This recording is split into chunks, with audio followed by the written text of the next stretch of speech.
पाकिस्तान के मुख्तलिफ मकामात से माह ज़ुल्हज्जा का चांद नजर आने की शहादतें मौसूल हुई और ईद उल अज़हा 17 जून 2024 बरोज पीर को होगी। पाकिस्तान में ज़िलहज का चांद नजर आ गया। ईद उल अज़हा 17 जून बरोज पीर को होगी। मरकजी रोयत हिलाल कमेटी का ऐलान। चेयरमैन अब्दुल खबीर आज़ाद ने कहा कि पेशावर, कोहाट, करक और दीगर इलाकों से शहादतें मौसूल हुई। मरकजी रोयत हिलाल कमेटी का इजलास कराची में महकमे मौसमियात के दफ्तर में हुआ। सदारत चेयरमैन रोयत हिलाल कमेटी मौलाना अब्दुल खबीर आज़ाद ने की। महकमे मौसमियात, माहिरीन फल्कियात समेत मुख्तलिफ इदारों के हुकाम ने शिरकत की।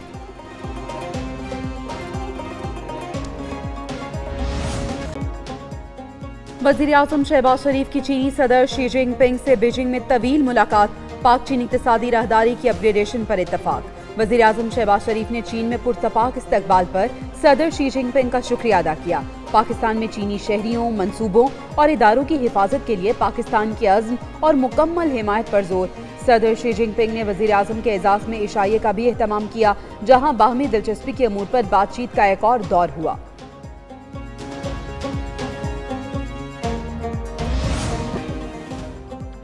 बानी पीटीआई के एक्स हैंडल से रियासत मुखालिफ वीडियो की तशहीर का मामला। बानी पीटीआई शामिल तफ्तीश हो गए। एफआईए की 2 रुकनी टीम ने 1 घंटा तफ्तीश की। एफआईए टीम ने बानी पीटीआई को एक्स से पोस्ट वीडियो दिखाने के बाद सवालात किए। ज़राए के मुताबिक बानी पीटीआई ने कहा कि सबसे पहले साइफर का झूठा मुकदमा बुनाने पर माफी मांगे। वीडियो अपलोड करने का मकसद लोगों को सोशल मीडिया के जरिए अवेयरनेस देना था। अगर वीडियो वो अपलोड करते तो इसमें कुछ चीजें निकाल देते। बानी पीटीआई ने मजीद कहा कि आज तक पाक फौज के खिलाफ कोई बयान नहीं दिया।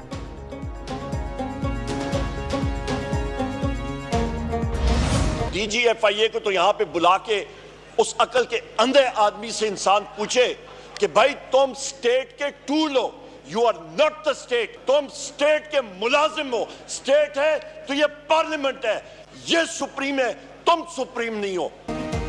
रियासत तुम हो या parliament. Opposition leader Umar Ayub का कौमी असेंबली में एफआईए के खिलाफ पारा है। कहते हैं डीजीएफआईए रियासत का मुलाजिम है। सरगोदा में हम पर बहुत से मुकदमा दर्ज किए जा रहे हैं। हमारे साथी रिहा हो रहे हैं। खलाई मखलूक उन्हें दोबारा गिरफ्तार कर रही है। बुशरा बीबी, यास्मीन राशिद, आलिया हमजा के पास कोई सहूलियात नहीं। अली मोहम्मद खान बोले, एक साबिक वजीर आजम सिर्फ एक शख्स नहीं होता। आज से 80 साल पहले भी यही कहानी थी।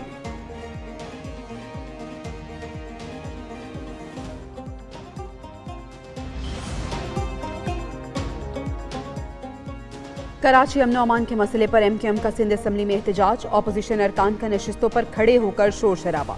ऐवान मछली मंडी का मंजर पेश करने लगा। एक दूसरे पर तनकीदी निश्तर चला दिए। एमक्यूएम रुकन कुरतुलैन बोली, शहर में तालीम याफ्ता नौजवानों को कत्ल किया जा रहा है। वजीर दाखिला सिंध ज़ियाउल निजार ने कहा कि कराची में मारे जाने के वाकयात पर खुशी नहीं, हमें भी दुख है। कराची में टॉर्चर सेल थे। हम एमक्यूएम को नहीं कह रहे तो पर्सनल क्यों हो रहे हैं? ऑपोजिशन वाले शरीफ लोग हैं। हम तो इसे कह रहे हैं जो माजी में थे। एमक्यूएम की तरफ से कभी कभी उनके रहनुमा भी इस तरह के शोला अंगेज बयानियां देते हैं और उनके जो रहनुमा हैं जो शोला अंगेज बयान देते हैं फिर वो वापस भी लेते हैं, फिर माफिया भी मांगते हैं। एमक्यूएम वाले पहले शोला बयानी करते हैं फिर माफी मांगते हैं। सीनियर वजीर सिंध शर्जील इनाम मेमन की मीडिया से गुफ्तगू। कहा, एमक्यूएम कराची में क्राइम पर सियासत कर रही है। सबको पता है कराची में कौन भत्ता लेता है। हर रोज बोरीबंद लाशें मिलती थी। अब कराची में कोई नो गो एरिया नहीं, कोई भी कहीं भी आ जा सकता है। हर सूरत सिंध में अमन कायम करेंगे।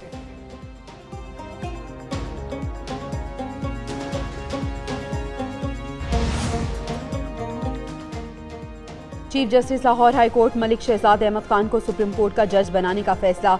Chief justice Sindh high court Wakeel Ahmad Abbasi को भी सुप्रीम कोर्ट का जज बनाने की सिफारिश। लाहौर हाई कोर्ट के जस्टिस शाहिद बिलाल को भी अदालत उज़्मा का जज बनाने का फैसला। जुडिशल कमीशन ने तीनों जजेस के नामों की मंजूरी दे दी। मामला हतमी मंजूरी के लिए पार्लिमानी कमेटी को भिजवा दिया। चीफ जस्टिस काजी फायजीसा की सरबराही में जुडिशल कमीशन के इजलास में जजेस के नामों की मंजूरी दी गई। Justice Shujaat Ali Khan Lahore high court और justice Shafi Siddiqui Sindh high court के चीफ जस्टिस होंगे।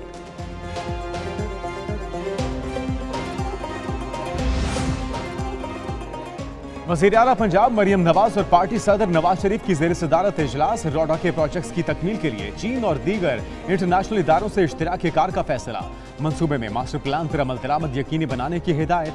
रोडा प्रोजेक्ट ट्विन सिटी में इंटरनेशनल लेवल एयरपोर्ट बनाने की तजवीज़ पर भी इत्तेफाक। रोडा में फॉरेस्ट एरिया 20% से बढ़ाकर 35% करने का उसूली फैसला। रोडा में दरियाए रावी की सफाई और दरिया का पाट 1000 मीटर से ज़ायद चौड़ा करने पर इत्तेफाक।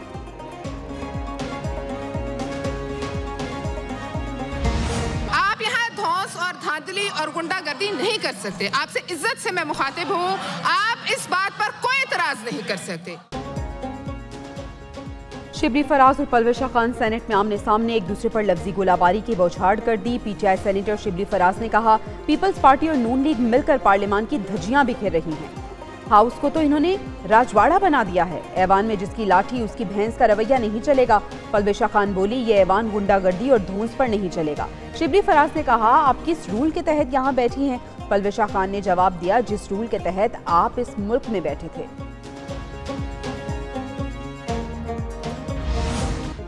वज़ीर इत्तलात पंजाब अज़मा बुखारी भी कौमी क्रिकेट टीम की कारकर्दगी से मायूस। कहा, मैच देखकर दुख हुआ, फैसला कर लिया क्रिकेट मैच नहीं देखूंगी, लेकिन अंदर का पाकिस्तानी नहीं मरता। अमेरिका ने हमारे खिलाफ साजिश की है, बताया ही नहीं कि इतनी अच्छी टीम तैयार की है। पहले पता होता तो अमेरिकी साजिश से निमट लेते। इदारे अपनी हुदूद में काम करें। अना के मसले में एक आदमी 2 मुकदमों में चला गया। कानून को एहतराम दें। जजेस समेत कोई कानून से बालातर नहीं। इस्लामाबाद में कानून की अमलदारी कैसे होनी है, फैसले के लिए मामला कमेटी को भिजवा रहा हूँ। जस्टिस मोहसिन अख्तर कयानी के रिमार्क्स। कहा, अहमद फरहाद गिरफ्तारी से कबल कहाँ था? सवाल जबरी गुमशुदगी का है। तफ्तीशी अफसर ने कश्मीर में जाकर अहमद फरहाद का बयान रिकॉर्ड किया। अहमद फरहाद की वापसी पर थाना लुई ढेर के तफ्तीशी अफसर को जुडिशियल मजिस्ट्रेट के सामने 164 का बयान कराने का हुक्म। अदालत ने दरखास्त निपटा दी।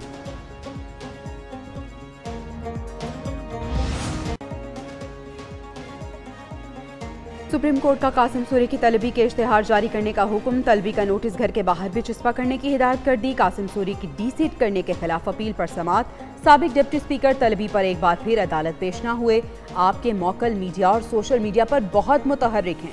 चीफ जस्टिस काजी फायजीसा का कासिम सूरी के वकील से मुकालमा। नईम बुखारी ने कहा, पता नहीं जनाब, मैं तो टीवी नहीं देखता।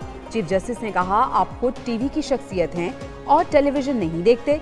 समाअत गैर मुय्यना मुद्दत तक मुलतवी।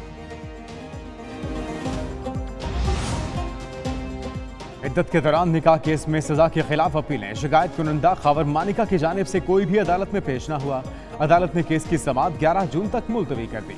वानी बीटीआई और बुशरा बीबी की तरफ से वकील उस्मान रियाज गुल और खालिद यूसुफ चौधरी अदालत में पेश हुए।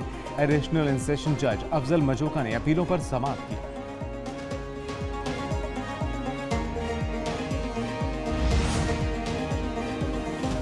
पाकिस्तान की IMF से एक्सटेंडेड फंड फैसिलिटी के तहत $8 अरब कर्ज की दरख्वास्त। पाकिस्तान पहले $6 अरब के लिए मुज़ाकरात कर रहा था। $2 अरब की इजाफी दरख्वास्त चीन में होने वाली बातचीत के बाद की गई। गुज़िश्ता माह होने वाले मुज़ाकरात में IMF और पाकिस्तान $6 अरब पर मुत्तफिक थे। पाकिस्तान को FBR का रेवेन्यू 2 खरब रुपए तक ले जाने के लिए इक़दाम उठाना होंगे।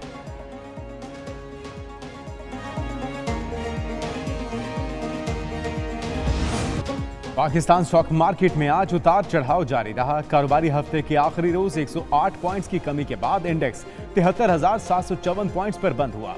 एक मौके पर 100 इंडेक्स में 2000 से जायद पॉइंट्स की कमी देखी गई। रवा हफ्ते 100 इंडेक्स में 4000 पॉइंट्स की कमी रिकॉर्ड।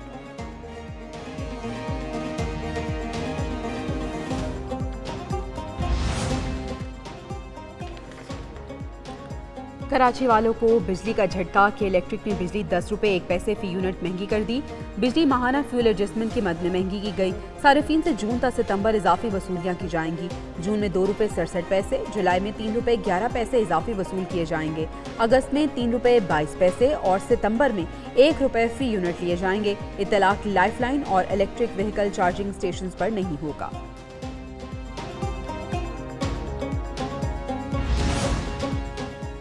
कौमी असम्बली इजलास में के इलेक्ट्रिक की जानिब से तवील लोड शेडिंग और ओवर बिलिंग पर तवज्जो दिलाओ नोटिस पेश। शाजिया मरी कहती हैं, पाकिस्तान में बिलाशुबा लोड शेडिंग हो रही है। सिंध में 20 घंटे रोजाना लोड शेडिंग की जा रही है। वजीर मौसूफ यहाँ आकर बयानबाजी करते हैं लेकिन कोई अजाला नहीं किया जाता। आखिर रफीउल्लाह ने कहा कराची की लोड शेडिंग सूरत हाल संगीन होती जा रही है। वज़ीर मुमलिकत खजाना अली परवेज मलिक का कहना था कि शेड्यूल के हिसाब से लोड शेडिंग की जा रही है। तमाम अरकान को दावत है, अगर कहीं ज्यादती हो रही है तो हम बैठने को तैयार हैं।